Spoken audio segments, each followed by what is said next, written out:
বৃদ্ধ বয়সে এসে একজন পুরুষের সবথেকে বেশি প্রয়োজন পড়ে কাকে জানেন? তার স্ত্রীকে। কারণ এই সময় মনের দুটো কথা শোনাবার মতো কেউ থাকে না। ছেলেমেয়েরা যে যার নিজেদের কাজ নিয়ে ব্যস্ত থাকে, নিজেদের ফ্যামিলি নিয়ে ব্যস্ত থাকে, আর এই সময় তার স্ত্রীর ভীষণ প্রয়োজন পড়ে।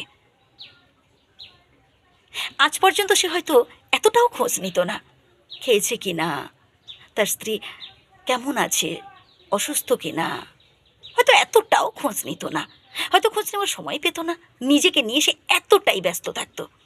কিন্তু এই বৃদ্ধ বয়সে এসে সে কিন্তু প্রতি পদে পদে, প্রতি ক্ষণে ক্ষণে খোঁজ নেয় তার বৃদ্ধা স্ত্রীর। কারণ এই সময় তার প্রধান সম্বল হলো তার স্ত্রী। তার স্ত্রী যদি অসুস্থ হয়ে পড়ে, তার যত্ন নেবে কে? তার খবর নেবে কে? তাকে এসে তার সাথে দুটো কথা বলবে কে? একজন স্ত্রীর যেমন তার স্বামীর খেয়াল রাখা ভীষণ প্রয়োজন, ঠিক তেমনি একজন স্বামীরও তার স্ত্রীর খেয়াল রাখা ভীষণ প্রয়োজন, ভীষণ প্রয়োজন। আমি অনেক বৃদ্ধ মানুষকে দেখেছি, অনেক বৃদ্ধকে দেখেছি তাদের স্ত্রী নেই, হয়তো কোনো কারণে মারা গেছে। যাই হোক না কেন, তাদের কষ্টটা আমি উপলব্ধি করতে পেরেছি, অনেক বৃদ্ধ বন্ধুদের দেখেছি। তাই আজ এই সময়ে আপনি আপনার স্ত্রীর সাথে মনোমালিন্য করছেন, বিবাদ করছেন, ঝগড়াঝাটি করছেন, একটা সময় দেখবেন যখন আপনার বয়স হয়ে যাবে, যখন আপনি বৃদ্ধ হয়ে যাবেন, আমাদের বয়স তো আর আটকে থাকবে না, একটা সময় আমাদের বয়স হয়ে যাবে, আমরা সবাই বুড়ো বুড়ি হয়ে যাব। আর বয়স হয়ে গেলে আপনার সবথেকে বেশি প্রয়োজন পড়বে আপনার স্ত্রীকে। তাই স্ত্রীর খেয়াল রাখুন, স্ত্রীকে ভালোবাসুন, কোনো রকম ইগো নয়।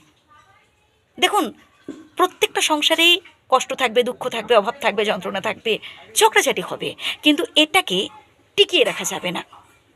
এই ঝগড়াঝাটি, কষ্ট, বিবাদ, মনোমালিন্য, অভাব, অর্থনৈতিক অভাবের কথা বলছি, টাকা পয়সার অভাবের কথা বলছি আর কি, এগুলো থাকবে।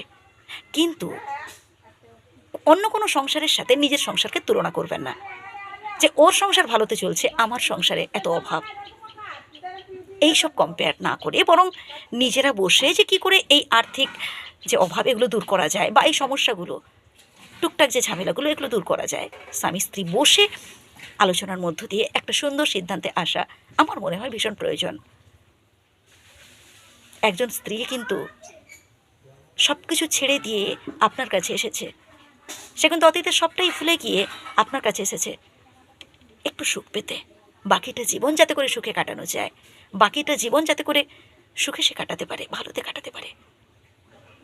তাই কোনো পুরুষের উচিত নয় তার স্ত্রীকে কোনো রকমভাবে মানসিক দিক থেকে কষ্ট দেওয়া, একদমই উচিত নয়। ভালো থাকবেন, আমার প্রণাম নেবেন।